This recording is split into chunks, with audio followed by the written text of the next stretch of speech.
Hello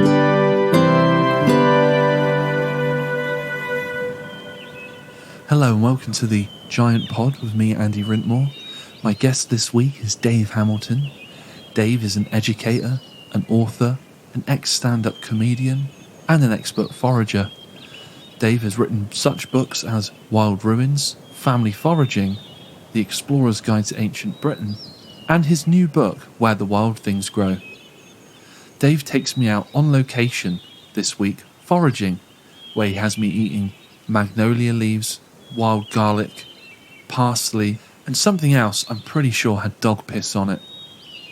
We have a great freewheeling chat as we ramble around some of the UK's most beautiful woodlands, giggling like a couple of schoolboys. I had such fun with Dave this week, and I just wanted to thank him on a serious note for taking me out and feeding me. I think you guys are really going to enjoy this episode.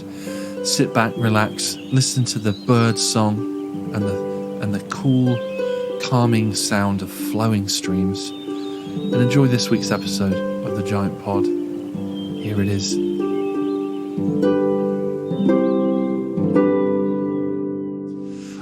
So Dave, what's this here? That's not edible. We're not going to talk about that okay. at all. So, that's just a hedge. So I think if we point every plant, we might be here for a while. So we're dealing with just specifically edible plants. So, right. Right. Take me to the mushrooms. So no mushrooms today, unfortunately. Okay. Well, unless we're lucky, we might find some morel mushrooms there in season. Okay. Probably not the mushrooms you're thinking of. Right. We're not going to find those. They're an autumn thing. Okay. But there are some interesting things in the park. I'll take you to. I'm gonna wow you with the first one. I think. Okay. Hopefully, you're not highly allergic to it. So we're here in Victoria Park in Frome, and with Dave Hamilton, prolific author of books on nature and travel. And what else, Dave? So I've done 2 sort of gardening books. Well, one self-sufficiency, then a gardening book after that. 2 travel books, a foraging book, and now another foraging book. So is that 6? Excellent. Yeah, and I've written a kids' book in between there, but it never got published. Right. Okay, here we go. Our first one is this lovely Magnolia here. So you can probably reach up and pluck one of those off, but you've got something in your hand. So, okay, I'm sure Dave, get it. We can speak to one of the park keepers if they catch us doing this, because I'm sure that's all right. Technically legal. You just tell them that we're inspecting it for the health of the plant, for the health of the tree. So that's looking pretty healthy. Yeah. So actually, I need to pick some more off, because this is something we found the other day. The pink ones have a slightly different flavour. Okay. So if I want you to try that... Oh, I'm eating it, am I? You're eating that? How am I going to do it? I'm going to have to feed you, because you've got both hands full. Yeah, okay. I really thought this through. Dave is about to feed me a magnolia leaf. Okay, thank you, mate. Okay. All right. Right, I've had my antihistamines today. That's good. You're not going to be highly allergic to this. But it might not be what you're expecting. Like, what were you expecting? I was expecting it to taste like shit. And it does. You're not a fan? Well, I feel like I've drank a bottle of Calvin Klein. Are you getting any sort of ginger notes there? That's what I was hoping. I was hoping for a bit more of a wow. Okay. You've just had a packet of fruit pastels. That's the trouble. Let me just... It's still in my mouth. Let me just... Let me take this seriously. Okay. Hang on. Let me get it all over my tongue. Get the whole palate involved. Okay, it's not absolutely horrible. Okay, that's a good start. It's not a taste that's often in my mouth. No. Which is what my brain is telling me. I think... This is new. I think that's probably where you're a good candidate for this, because a lot of people have already certain way down the line and sort of looking for wild food. And I'm guessing you're a bit of a novice of it. Are you? Absolutely. Okay. That's good in some ways, I think, hopefully. Yeah. So I've got to convince you over the next hour and a half then. Okay, well that was good. Thank you for that. That was an experience. It tastes very much like you'd expect a petal to taste. But what I was hoping that you would find in that was a bit of a gingery sort of note to it. Do you want to know? If I say yes, is it going to be really obvious I'm bullshitting you? Probably. Okay, let's scratch that one. Okay, all right. We can keep that on the recording, but maybe, Okay, there's quite a lot in the park, though. And I'm probably going to sort of mentally cut down what I'm about to feed you in the book. No, do what you want, mate. Do what you want, mate. Suffer for thy art. So there's a lot in here. Yeah. So dandelion is a sort of quite an obvious one. So dandelion leaves are edible, so's the flower. So you can use the flower like a saffron, or you can make a sort of cough mixture out of the things. They make a nice wine as well, actually. Like dandelion and burdock. Yeah. So that's the dandelion root. I see. But right. you can also make a dandelion coffee out of the root. So it's slightly bitter. In there, can you see this thing? So that's what I've got with me. What thing? So this one here. So we're in a hedge, basically. We in are the park. in a hedge. This is called Jack by the hedge, or Jack in the hedge. Okay. The other name for it's garlic mustard. Now, because we're in the park, I washed some especially for you. Excellent. And brought it out. Look at this. So I've got a little baggie. A little baggie. I've got to feed you this again. Are you going to feed me this one, Dave? So, okay. It's going to be, it might have slightly bitter notes that you're not used to. Okay. But hopefully you'll get a different taste. So the name's garlic mustard. Yeah. Might give you a bit of a clue of what it would taste like. Yeah, very garlicky straight away. Yeah. I like that better than the Magnolia. Okay, should have started with this one. No, it's fine. Yeah, I can dig that. Yeah? Yeah. Yeah, so garlic mustard, so a nice sort of spinachy, you can use it a bit like spinach, use it a bit like cabbage. It's actually related to the cabbage and mustard. It's part of that family. I see. But yeah, the root of that, so actually I'm sure they won't mind, should we nip back there? I'm sure they won't mind if we pull up a root. This is technically breaking the law. Okay. Technically. Because you're supposed to ask for the landowner's permission. You work for the council. I'm the deputy mayor, so maybe I have the power to... Do you have the power to allow me to uproot something in the park? Yeah. Okay. I don't know. We'll go with Go that. on. We'll go with that. So the roots of these, you see, it's just about to flower, so it needs the energy to flower, and it takes that from the roots. Okay. But we'll dig he's this presented up. a knife. This is my mushroom knife, but It's got a blade. It also works as a handy little trowel. I can get in there. It's hard with one hand because I'm holding a mic. We're both wandering around like a couple of crooners with mics. Oh, no, that doesn't want to go. It's really in there, man. I feel like I'm disturbing it now. Here we go.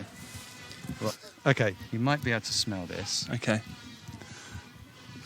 So I'm sort of rubbing the outside of the root off. Hopefully, after that effort, you're going to think It smells very fresh. I get any- like a very fresh smell from it, like a clean... It's a very clean smell. There we are. Am I a not bit, getting the right notes there? bit horseradishy.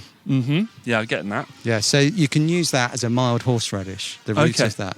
I see. It's, have that as a sort of spice that goes into sort of Japanesey food. So you can make a wasabi paste using that, which is quite tasty.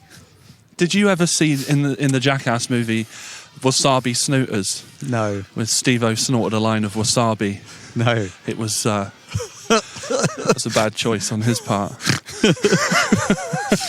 No, I remember this probably sort of speaks of my wayward past, but I've started the sentence now, haven't I? So I've got to carry this on. Yeah. So I have been quite wayward in the past. I remember hitching a ride to the Phoenix Festival and someone talking me into snorting vodka.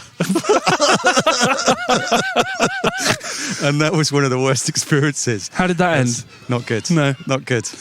And You I didn't don't- drown then? No. Right. And I don't see what the benefit was either, really. It was... No, Yeah. I would much prefer to take the shot through the eyeball than snort Have you tried that? it. I haven't. No. No, I haven't. No. I prefer. That's time. You're only 28, aren't you? It is young. The time I'm young, but I would never forgive myself if I had ruined one of my eyeballs from my own self-destruction. I've done the self-destruction. I've been there. I've done it. Yeah. And it didn't work because I'm still here. So Okay, so back to nature. back to nature, man. After snorting vodka. So, the primroses, can you see Yeah. the primroses here? So they're edible. The flowers of those are edible. You didn't like the other flowers, so I'm a bit reluctant to... No, let's go for you it. to try. You Yeah, gonna try this we one? got water in that. I've got a palate cleanser. You might like this one. You might prefer this one. It's not quite the kick of the Magnolia. Yeah, softer, isn't it? Yeah. In texture and in taste. And you should get a sort of delicate little hint of nectar at the back of your throat there. Okay. This is so. Have you heard of supertasters?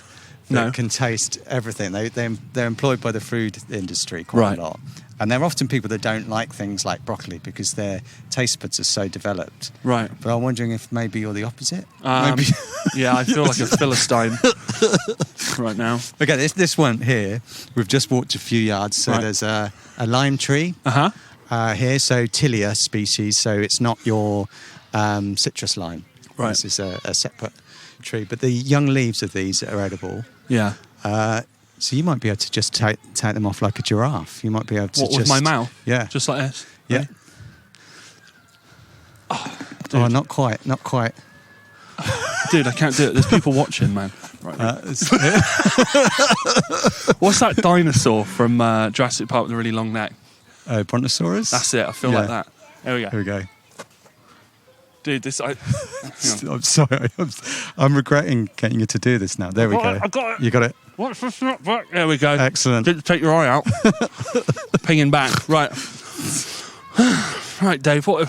So it's just a salad leaf. My Actually, poor I should have insides. said that. I should have said that at the start. You're not going to get much flavour off that one. Right. But it shouldn't be... You shouldn't dislike it. It's just a salad leaf. Yeah, I've got no real feelings about this either way. Like lettuce, yeah? I'm very neutral on this one. Yeah, good. Yeah. And that makes it a good salad leaf. So you'll have some that are really garlicky, really peppery, got a real kick to them. Yeah. And then you can balance those out with those, and they're really abundant. So you can make a salad using... There was more taste when I swallowed it. Yeah? Yeah, I got a bit... Is that the first time you said that? Really comes alive at the back end of the experience. Yeah, so that other one that you gave me, that purple one, what was that?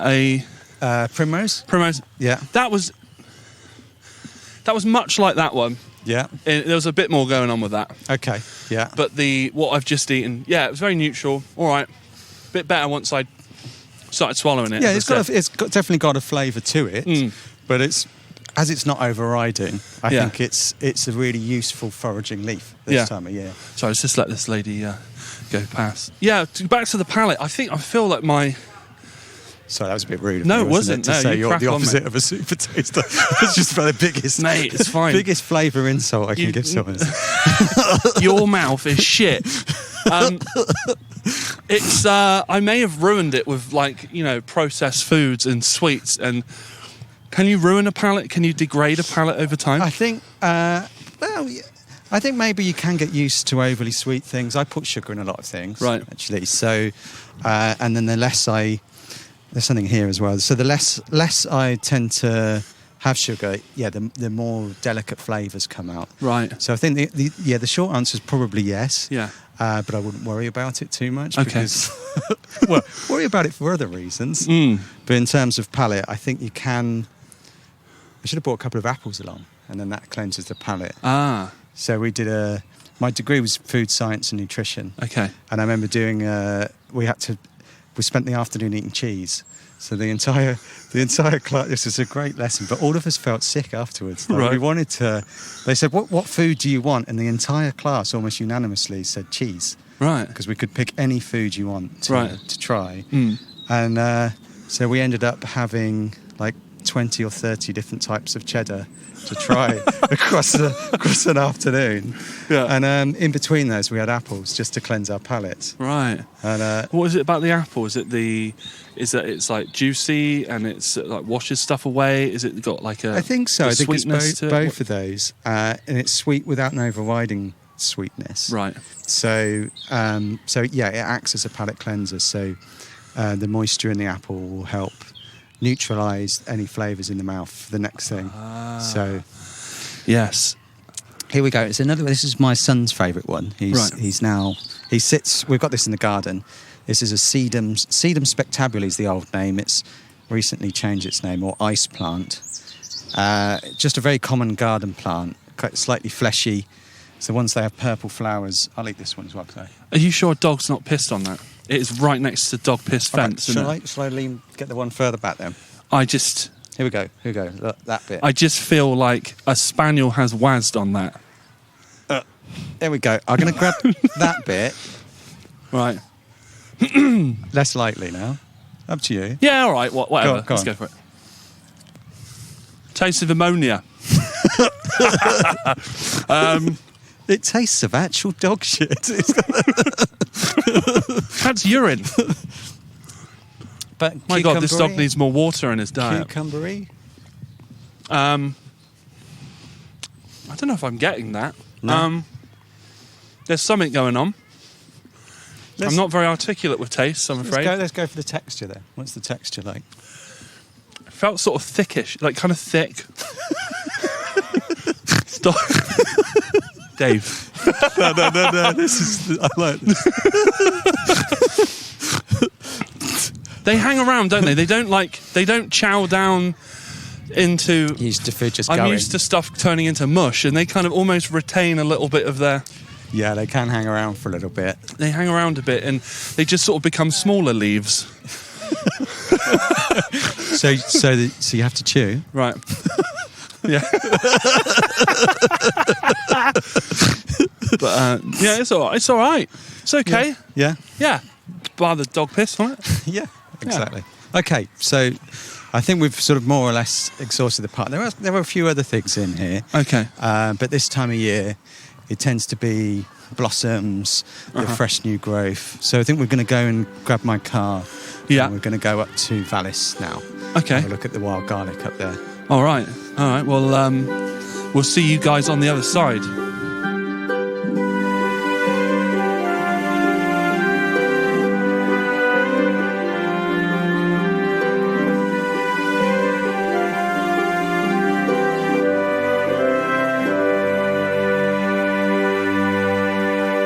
So we have driven the short ride from Victoria Park in Frome, and we are now in, what is this area called, Dave? Vallis? We're heading towards Vallis Woods. Vallis Woods. Vallis Vale.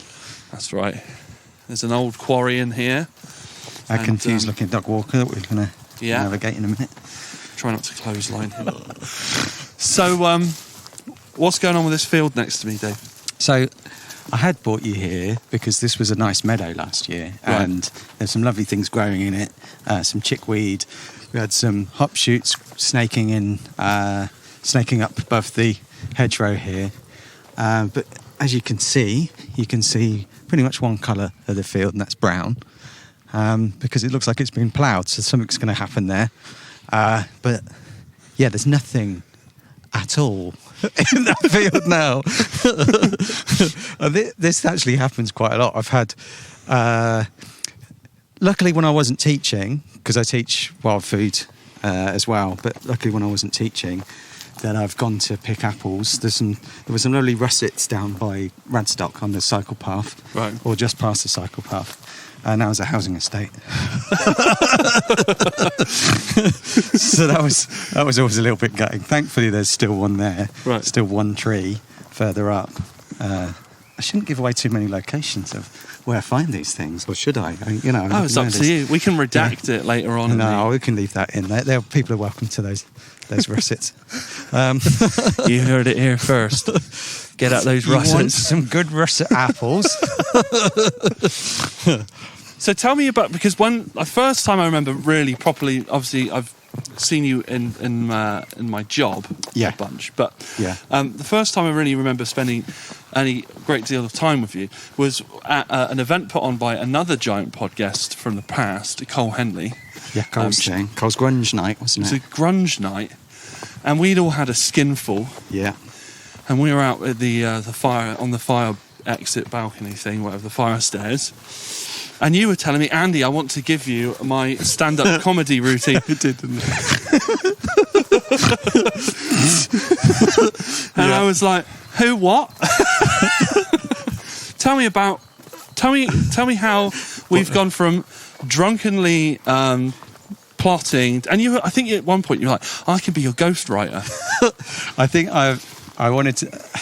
So, okay, a parallel career. Well, one that didn't happen. Right. Was, I think, back then, it was a few years ago, about 5 years ago. Oh, so it felt like forever ago, yeah. Yeah.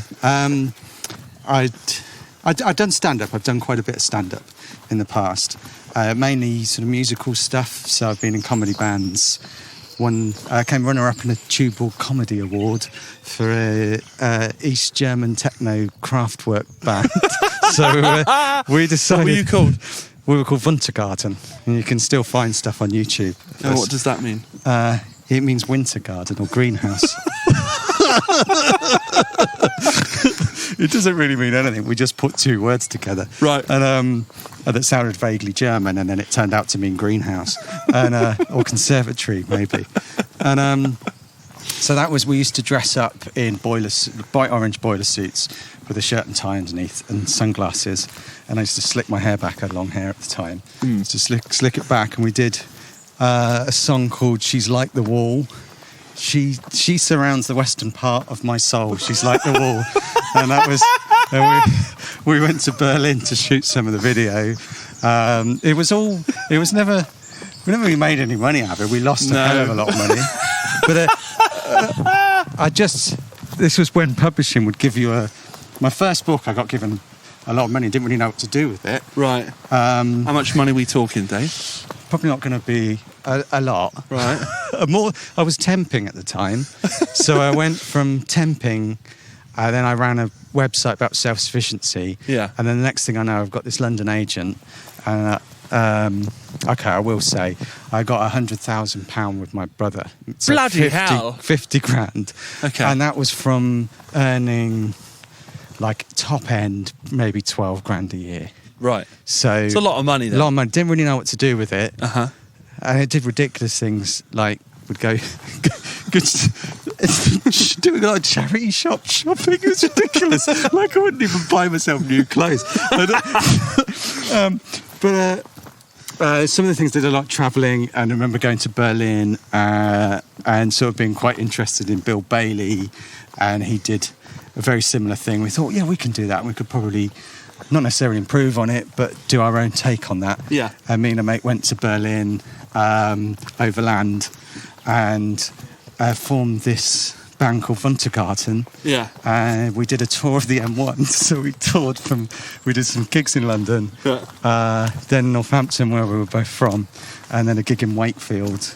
It was an East German techno band, so like Kraftwerk, but from East Germany. Yeah. Anyway, so I'm going quite a convoluted story here. So then after that, I ended up doing just straight stand-up, Mike, and had this character.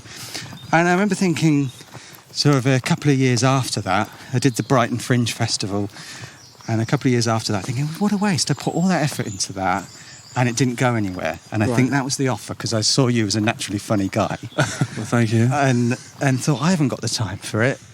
I want to bestow this on someone. I want to do this legacy. This legacy. You were probably wise not to take it. But yeah, I wanted to sort of give up that, carry on the comedy. And it's at such odds with what I do now. Right. And I think that was the other thing of it. What I do is very nature-based, really. And the latest book, Where the Wild Things Grow, is sort of quite a memoir. It's been described as a love letter to nature. Okay. And that was so at odds with basically a rather strange character called Stephen Stranger that I invented.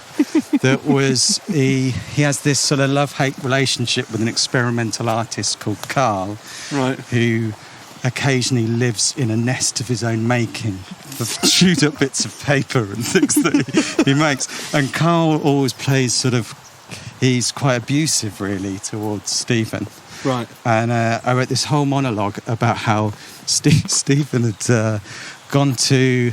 Okay, right, I'm saying it now. I always go halfway through something. I think I am fully aware this is being recorded. Right. Shall we stand here? Let's just stand. This is very beautiful here. This is lovely. And I want to hear the end of this lovely story. Bridge. Yes, so Stephen has this relationship with Carl, and Carl's very bullying. Carl convinces him that he's going out to play Laser Quest. Right. So, the sort of laser tag game. Yeah. But unbeknownst to Stephen, he's actually in an abattoir. He's working a day shift in an abattoir. And there's so he's thinking, so Carl tells him that the more cows that you get with your laser gun, the more points you get, and the better it is. Yeah. And Stephen, it slowly dawns on him throughout the day, and it's like, I didn't. I'm trying to remember. It's like 7 or 8 years ago. Right. It's I won, but I felt quite sad about it. And then Carl gave me he got given some money for it. I don't know what that was. Maybe it was prize money. And so it was just a string of him being exploited by Carl in these really grotesque ways. And I thought that doesn't really work with what I'm doing. You know, it doesn't work with. Maybe some universe it might, but doing foraging talks and writing heartfelt nature prose, and then this weird twisted comedy. Yeah. How do they fit Two together? sides of you. Yeah. It's very fascinating. Like how. Do you come to nature to escape these thoughts? Do you know what? I think I probably did. Probably did at one stage. Yes, certainly. And I think it's just what I do now. And I've now probably almost fully escaped those thoughts. These intrusive, dark thoughts. But yeah, I think everyone's got a darker side. I just turned mine into a stand-up routine. It was just... Many do. Yeah. That's incredible. So how do you think I should have played this character had you gifted me your... I think looking at it, because he was someone that was obviously pushed around and abused, for someone of your stature, that could have been quite hard. That could have been quite a difficult character to do. So I'm wondering if, you'd have been better as the Carl character. Not that that's in you at all. Who knows? But yeah. But then it would sort of take on a bit of mice and men... that's slant, true. Wouldn't it? Yeah. Who is it? Lenny? Lenny, which oddly is my son's name. Is it? Yeah. My younger son's called Lenny. Was there any sort of subconscious decision there? No, more Leonard Cohen than Lenny from Mice and Men. Oh, lovely. But we could have spun that in a Mice of Men way. Yeah. You're right. It doesn't necessarily mean you can't be picked on because you're tall. Obviously, I'd just have to be an incredibly great actor, wouldn't I? Yeah. You'd have to really become the role, wouldn't really I? become Stephen. Yeah. Because he was always this little scrawny guy, and his voice was like that as well. What's going on? Yeah. See, maybe you have got it. Maybe I've got it in me. Maybe. This is really nice, pretty here. I'm wondering if we've got we've got some ambient mics on here. I'm wondering if we can hear the calm flowing of the stream. Hear the birds singing as well. Yeah, beautiful. Anything here we can eat? Right here, fish? this time of year, not much. This here will come into seed. This is this pendulous sedge. Right. You can find that by the side of rivers. There's some wild garlic there, actually. Here we are. Now we're talking. A little bit scraggly. Right. If we want some, we could... That bit looks a lot better. Yeah. But this pendulous sedge, this was eaten by sort of Neolithic men. And that forms a long sort of seed that dangles down, and you can grind those up and make a kind of cracker bread out of them. Oh. It's a bit more of a process to them. Right. But if you're ever hungry and stuck somewhere... Well, I used to come down here quite a bit drinking and get royally drunk. In fact, one of my friends broke his leg down here. So it's good to know... I remember hearing about that. It's good to know that should I ever, wake up here one summer's morning, totally discombobulated, with a raging headache, I will think back to our little adventure here today. And there'll be something and to I'll be eat. fix some breakfast. Yeah. So, the sedge would be an autumn one, but at the moment we're in the spring, and we've got the wild garlic here. Have you tried this? This has got quite a kick to it. Yeah, I've seen some people when they've been out, bumped into people when they've been out picking this. Yeah. And it's overwhelming, isn't it? Yeah. It's very pungent. It is. It has a pungent taste. But it doesn't have to be. So It makes a nice garlic butter, actually. You can just chop it up, get a block of butter, chop sort of a good handful of this up, and then mix it in with the butter. You sort of massage it in, right, and then just use that on garlic bread.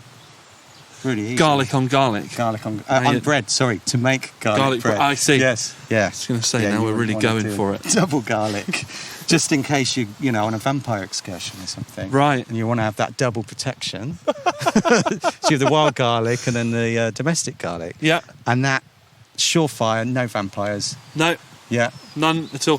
Just need some silver bullets then, and we're protected from all, I always wanted to. Are vampires allergic to leeks as well, and onions? Is it that whole that whole family of plants?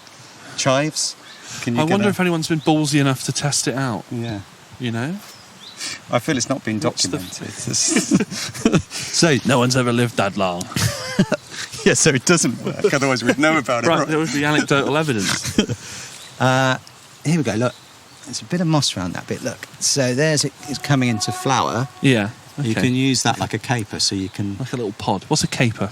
Remember who you're talking to. A flower bud. Right. Tasty things on pizzas. So you can blanch that. Yeah. What does blanch mean? So put it in boiling water. Simmer.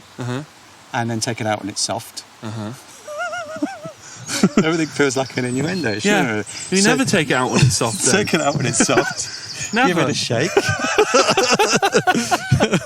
And then you can pickle that in a sweet vinegar. That's where the innuendo probably stops, isn't it? Yeah. And then use that on pizza. Cool. Yeah. Excellent. We're going to eat some of this, or... Do you want to try that? Do you want that thing there? Yeah. Do you want me to try it first? Do you need that reassurance? Afternoon. Hello. All right. Lovely day for it. Thank you.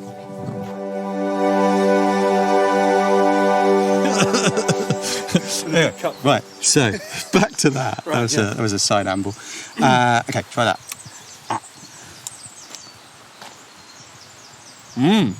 Garlic hit? Yeah, it's very garlicky, yeah. Yeah. Yeah, because it's garlic. It's garlic. There you go. So what were you expecting? Almost a slight sting on the tongue.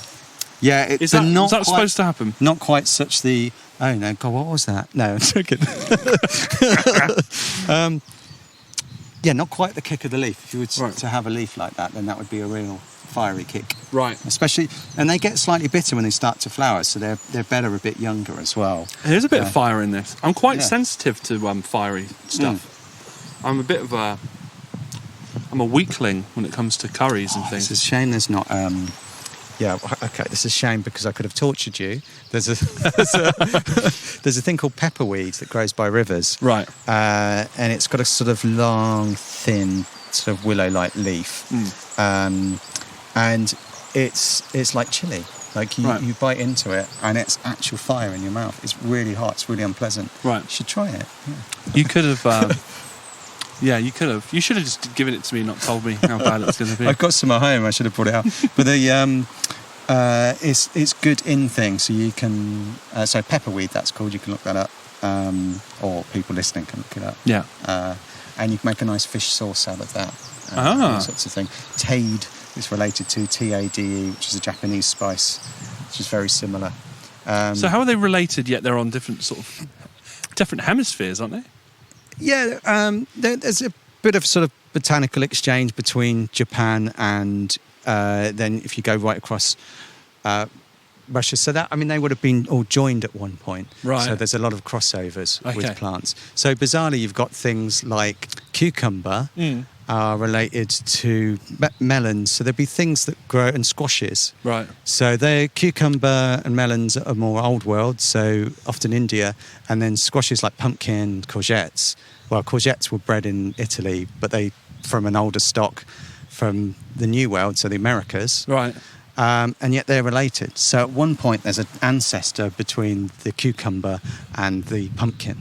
So they were related to each other. Yeah. So you're going to have to get our cucumbers out this Halloween? Yeah, carve your cucumber. Stop it, Dave. Can you overdub a Kenneth Williams voice? Matron. Yeah, so there's quite a bit in here, really. The sedge, there's the nettle there, which is lovely. Okay, this is if you see this here, so that's called Geomabanum or Woodavens. Is this one here. And you see that leaf as opposed to the other ones next to it. And that has kind of after it's flowered, it has these sort of spiky leaves. It looks a bit like a punk. Right. So it has a kind of burr type thing. Right. Fruit. The root of that contains something called eugemol, which is the same substance as in cloves, not as in your clothes, as in cloves with a V. Right. Yeah. And you can use that as a spice. So you can bake apples with the roots of that, and it tastes just like apples baked with cloves. It's delicious. Right. Yeah. Tell me what a standard mealtime looks like in your household, because you just said earlier that you've got some of that chili, that willow-like chili thing. Yes. Yeah. At home. Yeah. Type thing. Sorry. Yeah, I've got some of that growing in the polytunnel. So how often? Because I know you have. How many children do you have? One. 18. No, two. Two. So I assume you're trying to introduce these things into their diets and make them fun and interesting and.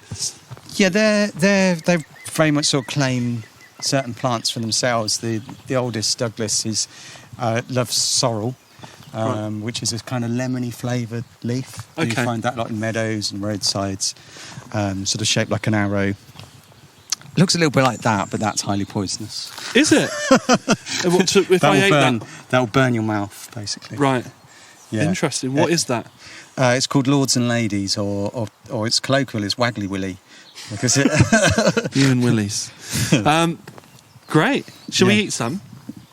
No. Do you know what? So, when I was first learning years ago, I remember being aware of that, and then a friend of mine saying, "Taste this. It tastes like burning." Giving me some, and having a tiny bite of it, and lo and behold. Yeah, it did. And this is I'd say, is a defence mechanism, is it? Exactly by the plant. Exactly that. Right, so that it don't get eaten. Yeah. It's incredible, isn't it, nature? However, I don't know how many millions of years that would have taken to sort of come to...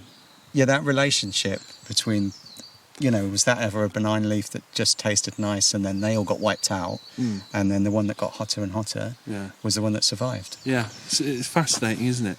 Well, the interesting thing with that, on that side of things, so things like rosemary and thyme and all the classic herbs, and those compounds that give the herbs their flavour are the defence mechanism. Right. So that's why they're the best, when they're most tender, because that's when they're most at risk of being eaten. Right. So the first tips of rosemary are going to be the most flavoursome. And then it's not going to be as flavoursome when it hardens up. Right. And that's the same for all herbs, or most herbs. Interesting. Yeah. Nice. I feel that we're going to go on to something. We were talking about your son's favourite. We were talking about your dinner table, basically, and the sorts of things that I've got the feeling that there are things making its way into your dinner table or your pantry, let's say, which will not be found in a more mainstream sense. No. So, okay, my youngest son, who's now 4, Lenny, like the mice and men guy. He's nursery. He was talking to one of his little friends about chicken of the woods and saying, "Oh, she doesn't know what chicken of the woods are." And chicken of the woods is something we eat in the autumn a lot in our family, and it's a mushroom that's relatively common in Somerset, and it grows as a bracket, which means it sort of grows out the side of a tree, and it can be quite prolific. You can find a lot of it. Right. It's sort of orangey colour, and it's got the flavour and texture of chicken. No. Yeah. It can be slightly lemony. Right. So it's almost like a lemon chicken. Right. But super abundant, and you can use it in recipes in exactly the same way as chicken. So is this what sort of, when you get these vegetarian meats, Corn and other brands like that who do their own take on sliced chicken and things like that, do they use... Is that the kind of thing they're using to sort of... Corn is a fungus. It's a mycoprotein. So it is originally from sort of a fungal source. But it's slightly different, so that's more cultured and manufactured. But I think if mushrooms are coming in a bit more, I think they're a more feasible alternative for me than a lot of the sort of synthetic vegan and vegetarian options. I mean, you can't get them all year round, so I do buy corn sausages. I'm a vegetarian myself, and tofu and things. But come the autumn, our meals are full of hen of the woods, chicken of the woods, boletus mushrooms, and my partner really got into it last year for the first time. She was always a bit wary. Right. And last year, she got her mushroom head on completely. Could I speak? Go on. Not in the way you think. Yeah. There's an old lime kiln there, look. Yeah, this is this area of our neck of the woods is very beautiful. There's something about quite a hard-looking structure in ruins, because this would have been a hard,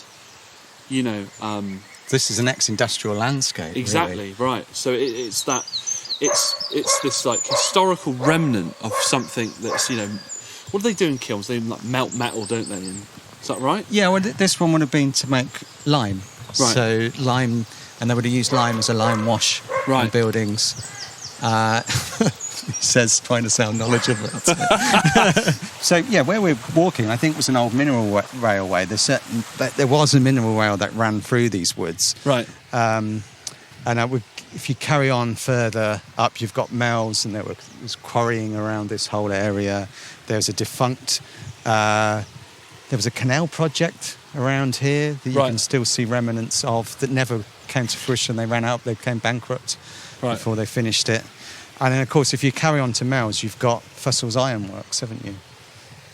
You must have been there. The big abandoned ironworks. Have you seen that? I probably have, yeah. There's now been closed down. But yeah, I'll sedge my own way in there, because I'm that inspired. One of my other books that you should buy called Wild Ruins. Tell me about Wild Ruins. So... Oh, thanks for asking. I didn't think you'd come round to that.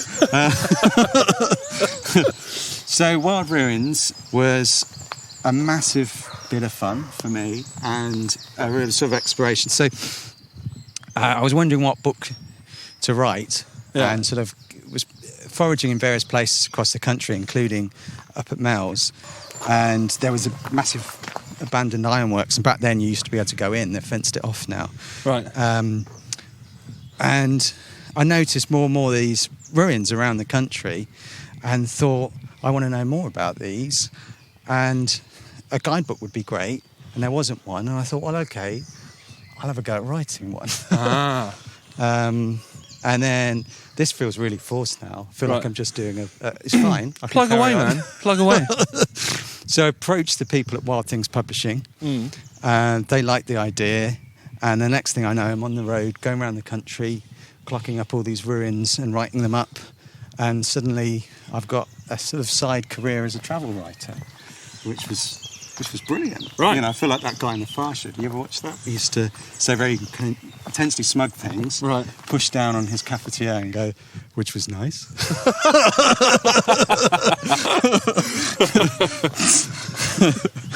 I do love the Fast Show, but I've never really sat and watched it. My favourite is Johnny Nice Painter. Johnny Nice Painter. I go back to that. It's the two sort of elderly couple that you usually find them on a hill, paint with their easels and that. Yes. And they're painting something quite picturesque and nice. And she's trying to, he's inevitably going to trigger himself with the word black. Yeah. And she's like, Johnny, and she's trying to pull him back from the edge. Yeah. And then as soon as black comes out, it's black, Johnny, black, like the endless, like the darkness of my soul. And he just sort of like, it's almost like Edgar Allan Poe poetry comes out, or Charles Baudelaire, the Gothic. Where are we sleeping tonight, Mother? Father's grave. Black. And he's ruining his fucking painting. He just kicks the painting around, doesn't he? Johnny, the moon is weeping in a secret room. It's amazing. And jazz club as well. Oh, yes. Nice. Yeah. I need to see some more of that. Which was the show. Frome one? Which was the guy that lived in Frome? Oh, was there a guy who lived in Frome? Yeah. I think it was Charlie Hicks, was it? The stinging nettle, my favourite. Stinging nettle. I love them. But next to that, Get in there, mate. That's far enough away. Get in there. Do you want to try that? Or are you going to risk that? Yeah. Why not? I think that's far enough away There's to no not bird be, shit on it. No bird shit, and I don't think any dogs have been there. I've got to feed you again, haven't I? Yeah. No. Oh. Okay. Wait. Before you say anything. Go on.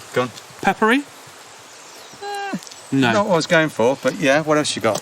No, not peppery. I'm not very good at articulating this stuff. So no, it's not a usual taste, is it? Probably not what you're expecting. Pleasant, unpleasant? It's not unpleasant. I don't particularly like it in my mouth. Gin. Tastes like gin. Yeah, it's got that gin sort of. Oh yeah. Yeah. It's related to carrots, so it's got a kind of carrot. Now you say it. Yeah. Yeah. There we go. A raw carrot's coming in now. What were you picking up there, Andrew, was the aromatic qualities of the leaf. So that's why you went for gin. Right. Because it has the juniper, which is an aromatic spicy. Yeah. So that's something that people are going to have to find out for themselves, because I'm not going to say. No, this is really rude. Read my new book. Read my new book, that's on page. So that's ground elder.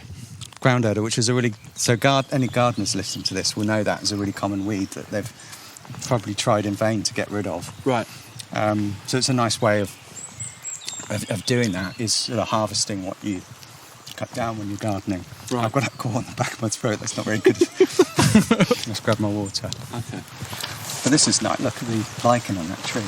Yeah. So we're looking at a medium-sized tree, I'd say, medium to small-sized tree, but it's absolutely covered in moss, all up the trunks, all over the branches, everywhere. It's like a big furry tree. Yeah, and I think this is a good sign that it's here, because that's a sign of clean air. Is it? So it shows, it does better in clean air. Right. And the fact that there's so much on that tree makes me think that we're good. God, there's loads of these. I didn't realise there were quite so many. Dave, if you're hiding a body out here, where would you hide it? Good question, because I've actually got 3 bodies that I've hidden in the woods. And part of bringing you here today... it's a bit dark. My biggest challenge yet.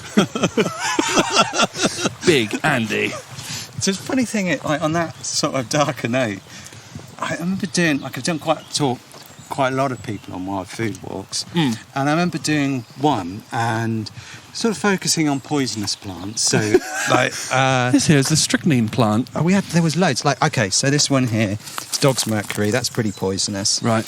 Hemlock grows, where the doggy entrance to Vallis Vale.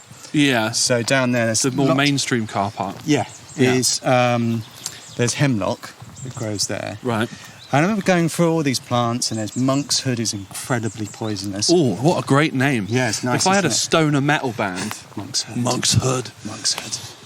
I was talking about all of these plants, and then I had someone on the course saying, so that would be the most poisonous then, yeah. And then we're sort of making a mental note. And they said, so I've heard that you can inject in the toes, and that's between the toes, and that's a way of not being detected. Is that so? And it's like, mate. Making a mental log of your face. Yeah. Oh, great. Yeah, it was... Oh, look, there's a bee fly. Can you see it? It's like I did see that, actually. Yeah. I'm glad I didn't keep... I don't keep in touch with people that come into courses. I'm glad I didn't. Or later find out that something had happened and he had done something. But I don't know where to go from there. So we were talking about Monk's Hood. Yeah, Monk's Hood's another one. That grows in my neighbour's garden, actually, bizarrely. Right. So I've got a neighbour a few doors down, and she's not much of a gardener. Well, she is at times. Yeah. Sort of periodically gardens, but her garden's quite wild. Right. The birds fight over her garden Right. at this time of the year. And it's probably its own little nature reserve. Okay. Me and my partner both think it's great. We love it. Yeah. And other people on the row aren't so chuffed by her wildlife garden. Curtain twitchers. Yeah. Yeah. But one of the things that grows in her front garden is aconite, or the monkshood, which is one of the most poisonous plants in the country. Right. But the most poisonous plant, we'll probably see it here actually, Right. is something called Hemlock water dropwort. Is that what it's called? Hemlock water dropwort. And it's the one that looks a little bit carroty. It's Right. not that one, but it looks very similar to that. It looks and smells like celery. Right. So it looks edible, Yeah. smells edible. It's a beautiful plant, can look quite glossy, Yeah. but it's a handful of that will kill you. No. Yeah. Really? Yeah, and a patch of it would be enough. So you've had, there's been poisonings of cattle that have eaten sort of quite small quantities of it. Right. So farmers often try and get rid of it. Yeah. But yeah, and I saw some earlier by the river, and we'll no doubt come across some quite soon. But yeah, it's one of the most poisonous plants around. And it's, Amazing. Yeah. Amazing. And I love how its name is so long. Yeah. Because you'd think the more poisonous the plant, the shorter the name should be. Just because Dave, if I was here and I knew, let's say I picked it up and went, Dave, what's this? Shall we try this? All excited, and it's going towards my mouth. You've got to get that. Hang on, that's Hemlock water dropwort. Don't put here. By that time, it's the damage is done, isn't it? Yeah. Why don't they just call it death petal? That's a death petal. Or just. That's a no leaf. Put it down. Maybe there's some cultures where that's it. You know, that's their name for the poisonous plants. It's like, oh no, he's having a. Don't touch that. It's the noise you make when you die after you've eaten it. Where are we now? This looks like a sewage works. Yes. Yeah, you were talking about disposing bodies, so I brought you here. Excellent. I think we're just by a weir, actually. I've not been here. The water looks a little bit bluish at the moment. I don't know if that's... OK, so... Almost broke my ankle then, but we're good. Another plant here.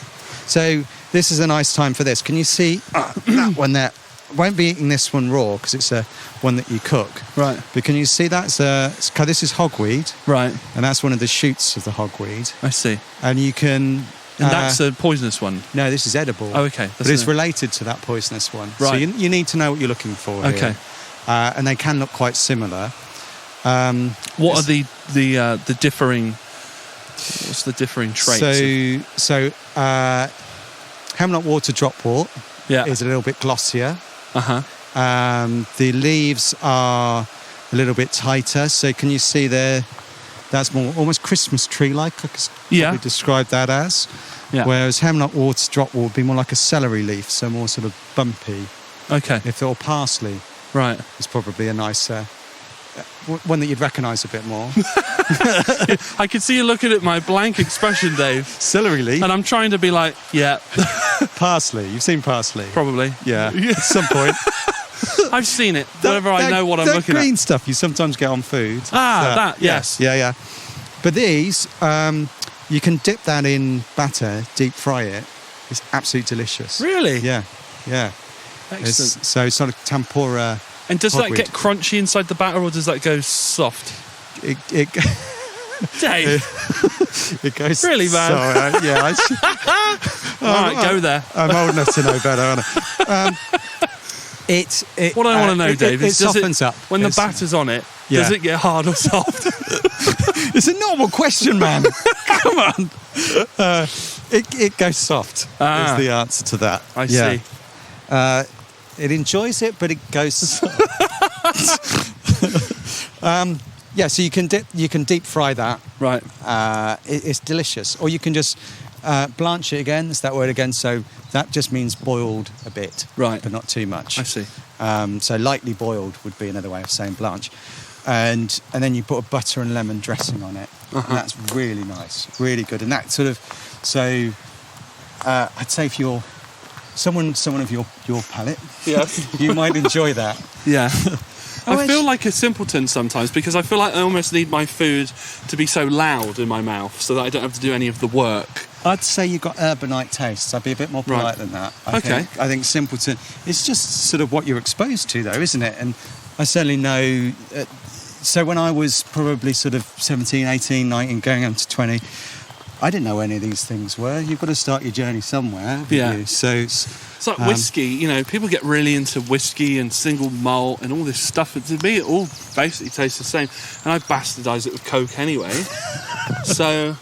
A friend of mine's got a theory about ales, and people are going to hate these. Okay, go for it. His theory is as soon as you've had 2 or 3 pints of something, it doesn't matter what you drink after that. Right. Like, you're not going to taste it. I see. So why not just drink crap? Like, have your first 2 or 3 of good. Yeah. And then just crap after that. If you want a session... The palate's ruined. Or if you're just drinking for the sake of, you're going for a buzz and not sitting there and appreciating the craft of the... Yeah, start on your 3 craft ales. Yeah. And then you move on to just paraffin. White spirit. White spirit. that purple stuff's good in milk. That's... Sorry. Oh, we've come to a dead end. We've arrived at something I would be glad to see if I was lost out here. Civilization. And I don't like it, Dave. No, let's turn back. We're going to turn our back on civilization.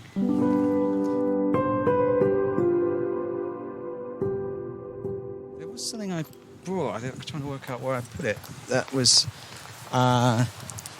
He's bringing out his little baggie now. I was wondering when that was coming out. Here we go. Finally, Dave. So I know why we really came out here. So, if you read that, Haw flakes. That's it. Yeah. So, hawthorn. Wait, hang on. Let me see. So this is. That says haw flakes on it. Haw flakes, yeah. So hawthorn. Oh, right. Hawthorn. Made from hawthorn. Okay, so hawthorn's coming into blossom at the moment. It's this one. Yeah. This one here. So at this time of year, those leaves are edible.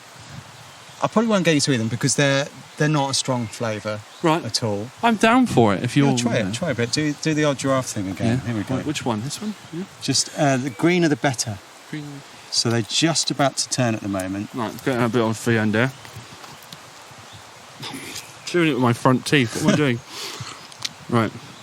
It's not an overriding flavour, but another like the lime. So a salad leaf, really. Yeah, it's inoffensive. Yeah. Yeah. So add that with your garlic mustard that we had, even wild garlic chopped up in a salad, and your lime leaves, and you've got quite a nice salad dish there. Am I getting herb tooth, Dave?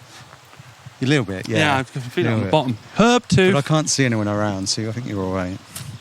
But they blossom soon. Right. May blossom is the other name, so about 2 weeks from May.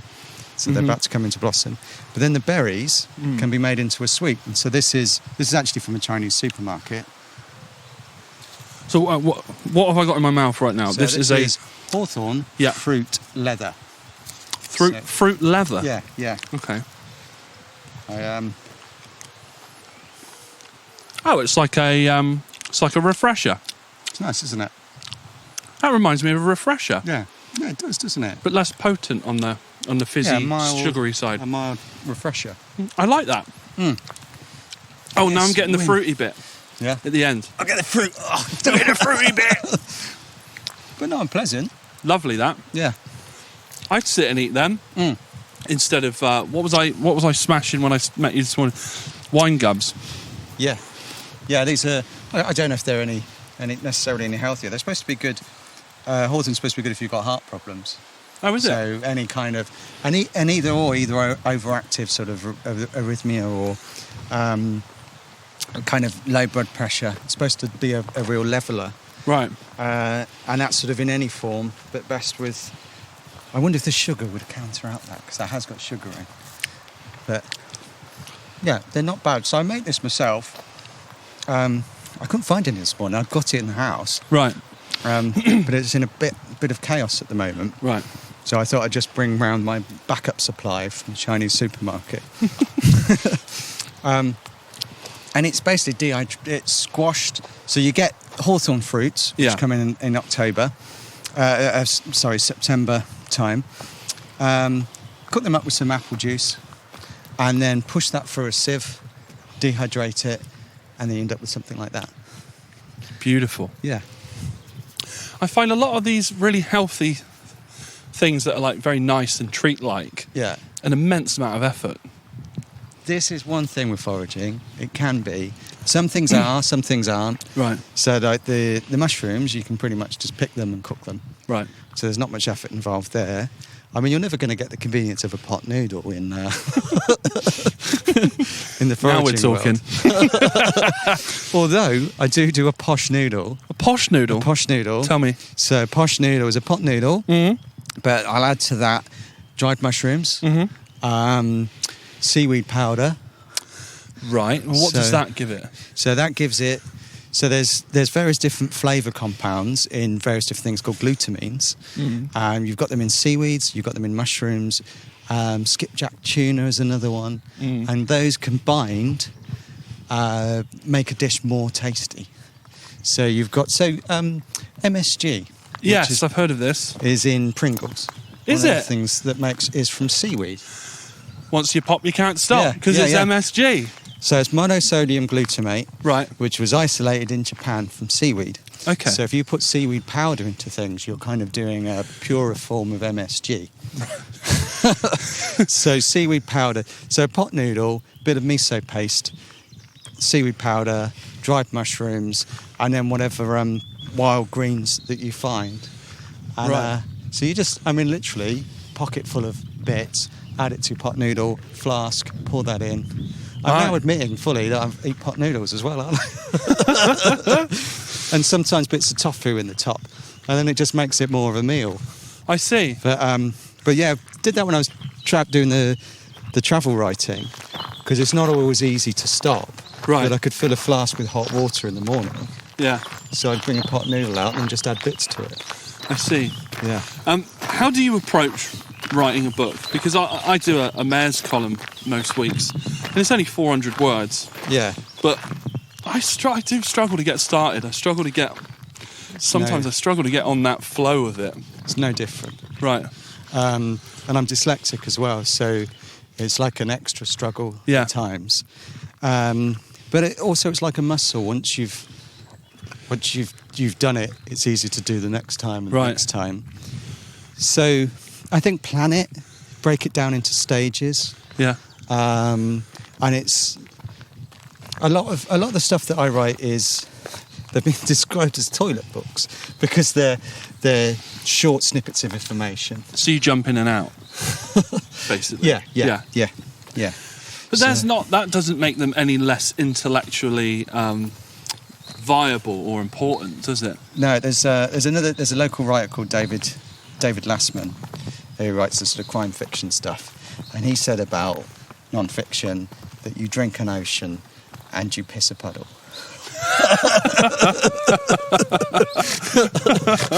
and he's right in a way, because you're trying to distill a lot of information as concisely as possible. Yeah. And that can be quite difficult. But I think, people that say, I'd love to write a book, I think anyone can. Oh, especially with Kindles and stuff. Yeah. You know, I know Yeah. people that have got quite a bit of success. Yeah. Whatever you define as success, you know, but quite a bit of success that they see as personally successful with their I think, yes. things, and they're not huge, great big. They haven't got big publishers and stuff. They're DIY, independent. You know, they've put it on themselves. Yeah. And they get there's an audience for their books, and they're technically you could The process class is them the as same. an author. Yeah, the process is exactly the same. I think the interesting thing about this sort of self-publishing side, and I think where a lot of people fall down, is the editing approach of it. So, Right. so this was a bigger publisher, the latest one, and so was the first one. I talked about the Advance. Advances aren't like that in publishing anymore. Right. And I haven't had one like that since. Okay. But the approach to writing is the same, but you get a commissioning editor and they sort of shape it. Right. So you say, I've got this idea for a book. I want to write about Japanese teapots. Okay. And then a commissioning editor might say, okay, but you're specialising a bit. why not make it Japanese and Chinese and do all of Southeast Asia? Yeah. And then you might have a bit more interest there. And so you go, okay. And then you do a bit more research and do that. Yeah. Finish the book. The commissioning editor will say, go into detail about that, don't go into detail about that. And work the overall structure. And then you get edited. You get proofread, then it's edited, and then it's edited again. So it goes through quite a lot of a process. And I think self-publishing tends to be people saying, I can write a book, I've written a book, and then it hasn't got any of that. And that's where it falls down. I think, right. To get a bestseller isn't just an author in front of a computer.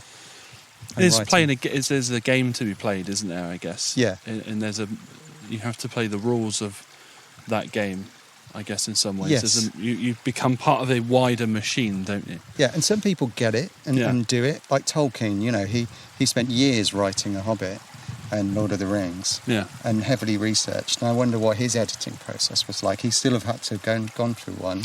Wonder what was cut out. Yeah, good point. Yeah. Which way are we going, Dave? Should we wander slowly back to the car? Yes. There's the Hemlock water drop there, poking that one out from the Nettle. And look, have a smell of that.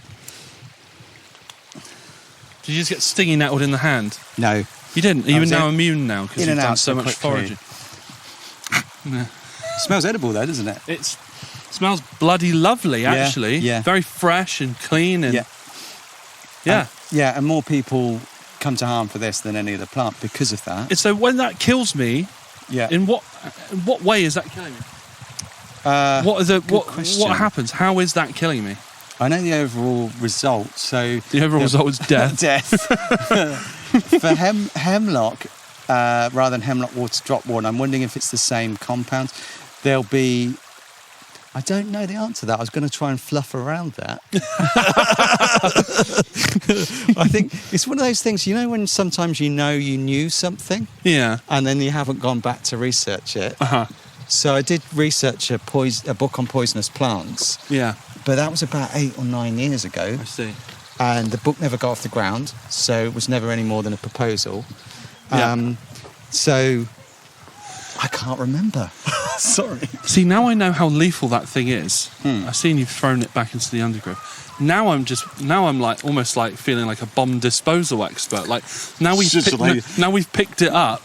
Do you want me to get rid now of I'm it? like, should we discard of this more responsibly? Let's throw it in the thicket. Almost like a live grenade. Yeah, you're probably right. Yeah, because if a dog grabbed that, you get it in there. Is that better? That's better. I feel better now.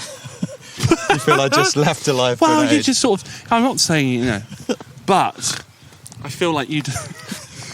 Now I know how fucking dangerous that thing is. It was almost like, oh, this grenade. No, I don't need it. I'll just chuck it in the lay-by.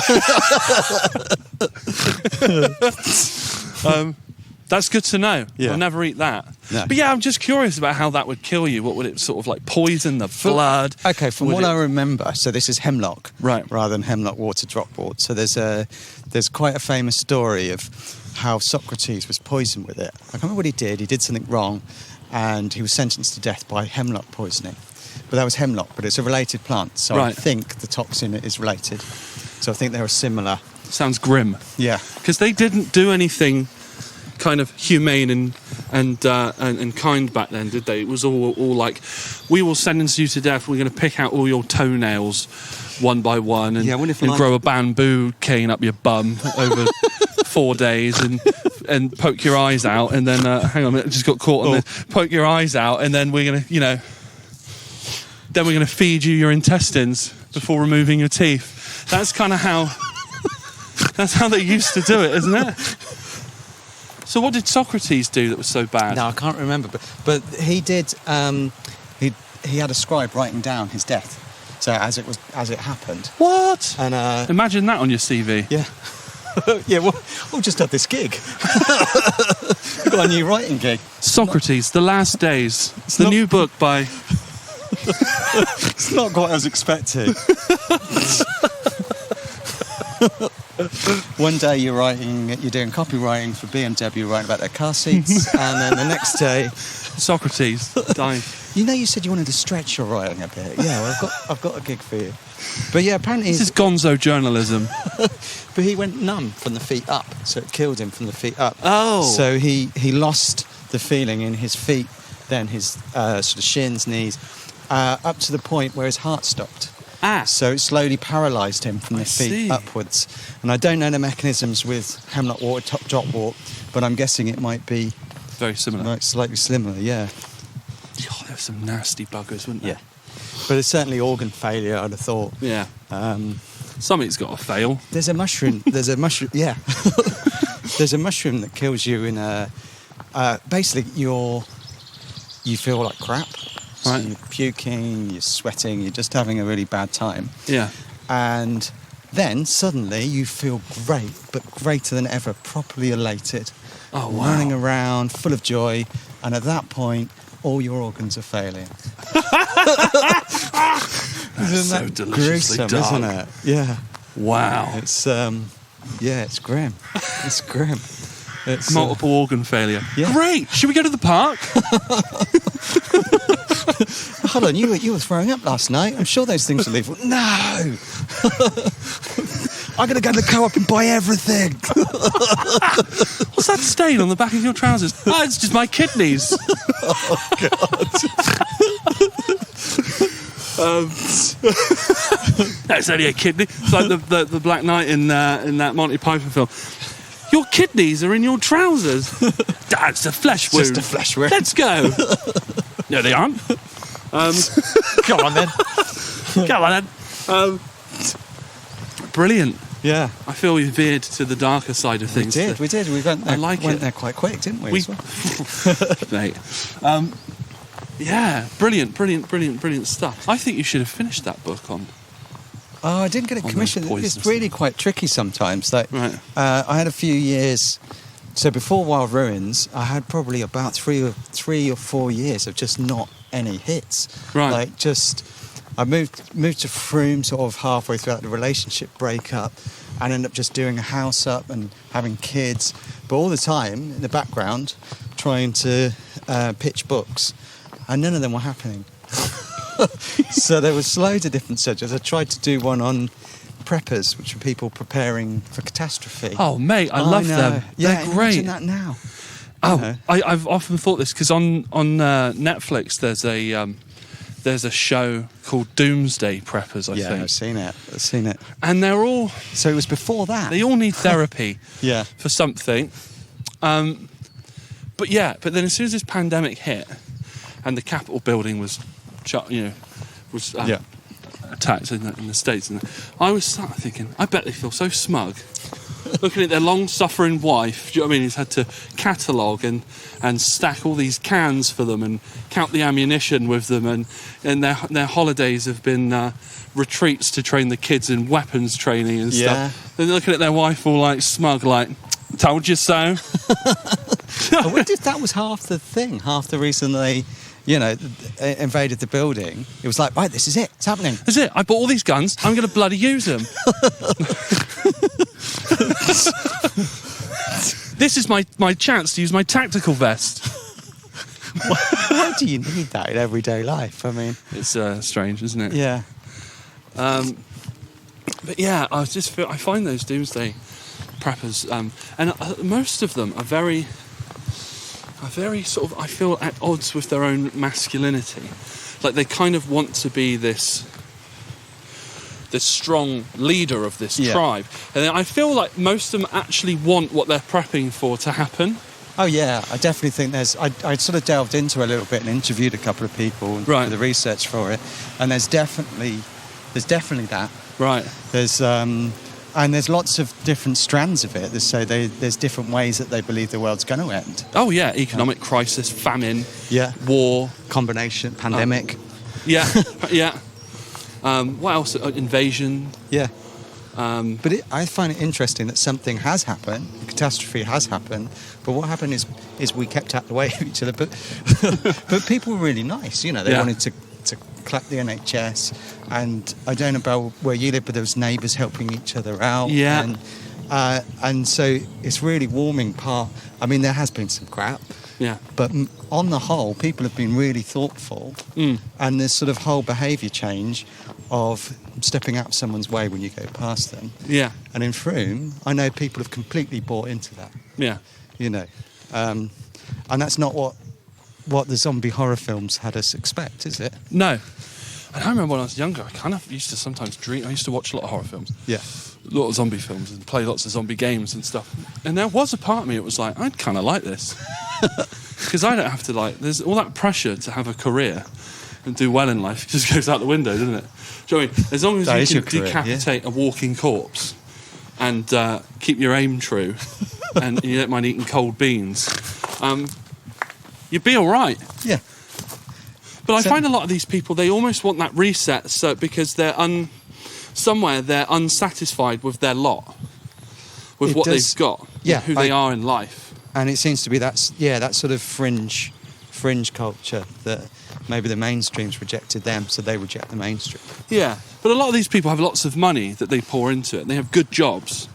But I just wonder if maybe they've got these ideas in their head that they're actually meant to be more than that. And I've seen it when I heard someone once say to me, come the apocalypse, and this was serious. Yeah. Come the apocalypse, I'll be leading people. Yeah, and this is what I mean. Yeah. I saw one where this guy would take his family to this second house, and they sort of found these other preppers somewhere in Texas. He bought some land which had a fresh water stream somewhere near it, so he would, he's sorted out. And I remember thinking to myself, when the apocalypse comes, mate, the deed on your land is null and void. You can't run out and show the gang of escaped convicts. Actually, you'll find this is my land. Get out of my stream. Stop washing your dirty clothes in my stream. That's the perimeter there. There's the perimeter fence. You've kicked it down. It's ridiculous. But they want this thing, they want this reset so they can rise up with with all their gear and stuff. And they can be like, and I think maybe they just want their families to think that they're like the man. I met a guy who, and I wonder what he was. I think he was trying to make his own currency here. Right. So basically, he'd had something like 10,000 cigarettes stored, and not even nice ones, like long Berkeleys, like cheap cigarettes. Because he felt that would be the currency, like you said. Well, he was a chain smoker, so I think some of it was that he wanted to carry on smoking himself. Yeah. Surely it's the first thing you want to quit. You need lung capacity when you're running from the undead. But I'll quite happily talk about because hopefully he's probably dead by now. But I've been filming with this old giant VHS camera and just smoking all the way through, and seeing the wild food stuff as his preparation. Right. That I was training him. Oh wow! Yeah, okay. And it's I've had a bit of that. And a couple of my books are on prepper websites. No! So this is why I thought I'm the perfect person to write this book, because I've got a sort of toe dipped in that world. Yeah, they've got their respect. Yeah, I've got their trust. It's amazing, isn't it? All these people that envision themselves as these great leaders who will rise out of the ashes with their weapons and their cans of beans and sausages or whatever, always look to other people to be led in how they do it. Yeah. Tell us how we pick the wild garlic. Do you know what I mean? Yeah. It's very... I guess you've got to learn from somewhere, haven't you? But, and the funny thing is about it is that you find that they start off on that journey and they do end up becoming like nature lovers because they've gone so far down the path. It's like, actually, this is quite nice, Yeah. And this sort of does help my everyday stress. And I don't know this, but I wonder if there's a point where they go, actually, that zombie stuff. I think I've had enough of all that. Walking Dead shit now, isn't it? Shall we find a new thing to worry about? It's. I guess we should start talking about. Tell me about your latest book. That's just the reason I'm here, isn't it? Well, really? yeah, but not just that you're an accomplished author, But that is why you're here. By the way, I did the first book, the one with the big stocking advance. They got on BBC Breakfast to promote it, And there was this real miscommunication because it was on the BBC. Yeah. And they were saying, like, you're not really meant to mention the book because that's advertising. And like I thought, that seems a bit counterintuitive. Right. And that seemed a bit confused, that message. Yeah. Hang on, we're going the right way. Are we lost? Dave, are we lost? Very Dave, you've taken me out here and you've bloody got me lost. And we're supposed to be on the other side of We're supposed to be on the other side of the street. Dave! I've got no sense of direction. For someone who's done it. So, it was on the breakfast show. Yeah. And the guy, Charlie State, I think it was, had the book by his side. They were talking to us, and he said at one point they'd played a little video. It was me. I used to work with my brother then. When I say us, so it's not sort of schizophrenia thing. And they'd sort of done a preamble and been on for sort of a couple of minutes and chatted to us. And they said, "What do you do now?" And I said, "Oh, we're writers." They just stopped, and he had the book by his side, ready to pick it up. Yeah. And I just had this confused message in my head of like, am I allowed to say about the book or not? I don't know. And so we did all that, and the publishers were like pulling their hair out. Like, they've got them on this show. Mention the bloody book. Oh yeah. Anyway, so to mention this new book. Yes. Yes. So that's coming out at the end of April 2021. It's called Where the Wild Things Grow, and it's a book about foraging, but it's ordered by landscape. So you can say, right, I'm going to go and spend the day by the beach. What can I expect to forage at the beach? Okay. Or I'm going out to the woods. What can I expect to find in the woods? And then the other side of it's got places you wouldn't necessarily expect. So you've got your back garden and what you might find that you might not necessarily consider edible in your back garden. I see. That you still might not, Andy, like the Magnolia. This way, isn't it? This is the issue, because we've been walking and talking. We've not paid any attention to sort of... I always do this. I always rely on the person with me, and it seems like you do the same. Yeah. You go down and then round, or up this little slippy bit here. Let's try this bit. Yeah. We are going up a steep incline. I hope you've got I'm glad I've brought the correct footwear today. Dave, you've got this. I got it.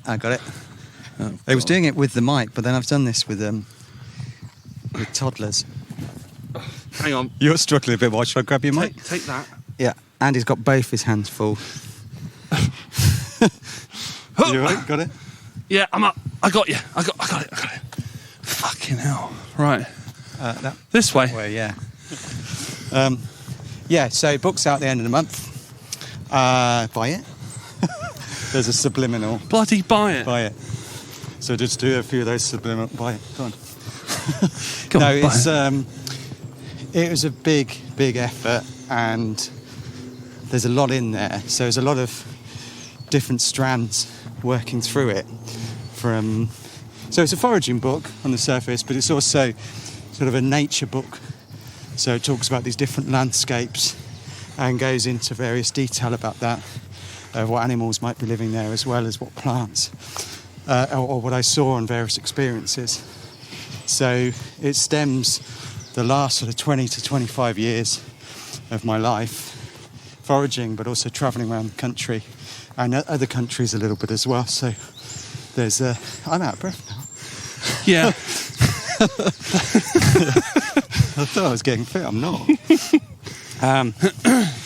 So a lot of different strands. It's quite a foodie element to it. So I think even if you're not into wild food, but you're into food, then that sort of strand can pull you in. So I wanted to talk about the landscape. Yeah. And who lived in the landscape. Yeah. So there's tips of what Native Americans would have done. Right. There's also references to parts of Russia and Southeast Asia, and the cuisines of those countries as well. So there's a lot of different strands running through the book. So if it's not even if foraging's not necessarily your thing, I think there'll be something to pull you in. That's the intention anyway. Right. And to open up that subject to a wider audience was the intention. And it's Also, a fairly immersive piece of writing. So we've been at home a lot over the last year. Yeah. And for me writing it, and I found that sort of did come across, I've sort of read it myself since, and it comes across that it takes you to those locations. Good. Yeah. If you were to be... So, given that you've said you've mentioned in the book, there's a multitude of landscapes in which Yeah. you expose the potential for good foraging in. Yes. If you had to pick one for, say you have a plane crash and you survive, fairly unscathed. Yeah. Where would you like to be? What's the best place for you to forage and survive? I think the coast. Really interesting. Yeah. I would have thought that you would have said something like like where we've been today. Sort of more. No, that's not necessarily that great. There's a lot to talk about there. Right. But you think in terms of sustenance, how are you going to survive? Yeah. Then wild garlic's nice as a garnish, but where's your carbs? Where's your protein? Where's the things? So there might be hazelnuts at certain times of the year, and mushrooms for your protein. Certain roots, but down by the coast, you've got things most of the year round. Especially if you found a little woodland by the coast, a wooded glade by the coast. Right. But you've got seaweeds, you've got mollusks. I mean, I don't eat meat or fish, but I would in that situation. Yeah, you'd get in there. So you're almost guaranteed food if you're by the coast, much more reliably than you would. I mean, do you remember Tom Hanks' Castaway? Love it. Yeah. And so imagine if he'd have landed in the equivalent of Alice Woods, what would he have eaten? So you maybe deer. You've got quite a skill to learn there. Yeah. Whereas fishing, I feel most of us would be adapted to that a bit quicker. Yeah. And this would be a great place to put a pin in it. Where can we find these books of yours, Dave? So Hunting Raven for Froomies, and so there's my website, davehamilton.co.uk. That's davehamilton.co.uk. I'm on Instagram and Twitter as Dave Wildish, at Dave Wildish. Yeah. But they're online just about everywhere. So I'm down as Dave and David. Right. And it's hello. Hey. Are you going down there? Oh, okay. Let us scoot over. They are beautiful. Thank you. Website, davehamilton.co.uk, find them online. So Amazon's the obvious place. Look for Dave or David Hamilton. I'm not the Dr. David Hamilton. But Wild Ruins were the two main ones, and Where the Wild Things Grow is the latest. Excellent. Well, I just want to say, this will probably not even make the pod. It'll probably get faded out at this point. But